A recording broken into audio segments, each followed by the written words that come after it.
You might think that one lever to pull when it comes to attracting more customers is changing your price or giving more things away. Price elasticity analyzes what could happen if the prices change. Say we have a phone that sells for $50 and we estimate that a demand of 100 units will occur. Price elasticity illustrates that if we increase the price to $60, then demand for that phone may likely drop to 50 units. But what is the best net outcome? In scenario 1, the price drops to $50, but then we sell 100 units. That gives us a total revenue of $5,000. In scenario 2, the price is $60, but we sell 50 units. That gives us a total revenue of $3,000. There are other factors to take into account here, such as the brand perception and other short-term and long-term impacts, and the actual pattern may also vary. So it is up to you to determine what becomes the best possible outcome. Say you are in charge of managing a large fleet of airplanes. How would you know when it's time to repair parts of the aircraft? You can measure that using Six Sigma, which is a technique used for eliminating defects in products, services, or process. Being Six Sigma quality represents a 99.99966% statistical expectation that the product, service, or process is free of defects. If there are 6 standard deviations between the process mean and the nearest specification limit, then being Six Sigma represents that it should not have any defects.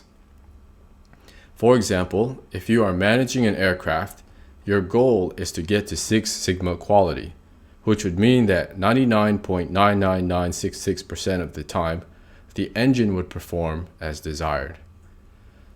Another way of thinking about it is an aircraft landing on the runway. There is a large target landing zone with some natural variation that comes with every landing, as well as an upper and lower desired limit of where to land. But if the pilot can always land the aircraft within 50% of the runway area, then he or she is said to be of Six Sigma quality. Let's say you become successful at your job and you started saving up some money and you are looking to make an investment. How could you use analytics to help you with decision making?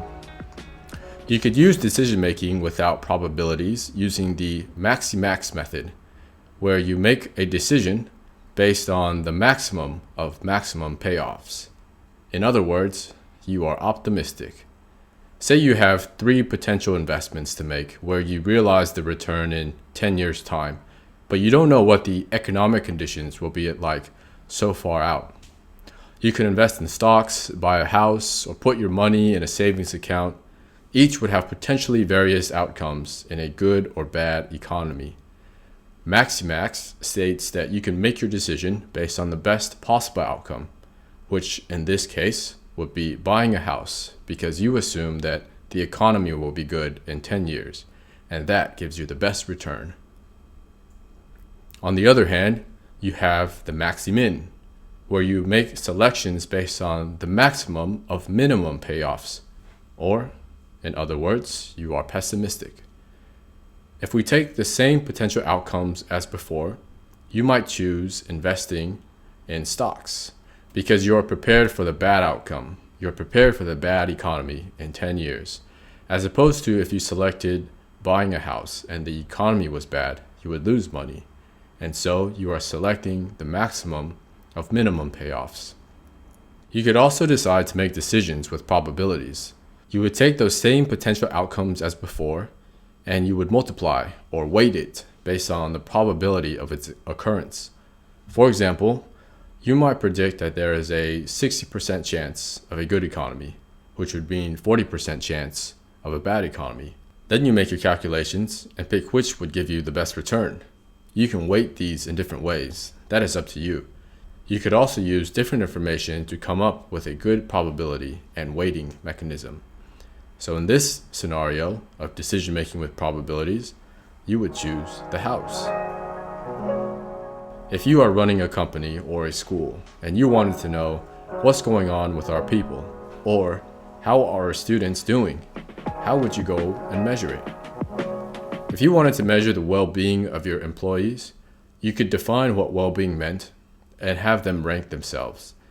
In this example of a well-being wheel, where well-being is defined as life satisfaction, physical health, mental health, relationships, living environment, economic well-being, vocation, like your job, and your values and purposes, you'd collect this over many employees in which you could look at and analyze on an individual basis and a collective basis to measure the well-being of your employees. If you wanted to measure how your students are doing, first, you would define what student success meant. In this example, student success is defined as discovery, achievement, opportunity, value, connection, belonging, personalized experience, the feeling of being enabled, and identity. Then you can gather your information and analyze based on the individual student, the expectations of that individual, and compare it with all the other students in the course. That wraps it up for the analytics tool belt. There are many other ways to measure things, which you should be encouraged to explore further. As you might have observed, it all started with the question, which means that one key takeaway is that it's important to ask the right questions. Because if you want better answers, then ask better questions. And as Albert Einstein once said, if I had an hour to solve a problem and my life depended on it, I would use the first 55 minutes determining the proper question to ask. For once I know the proper question, I can solve the problem in less than 5 minutes.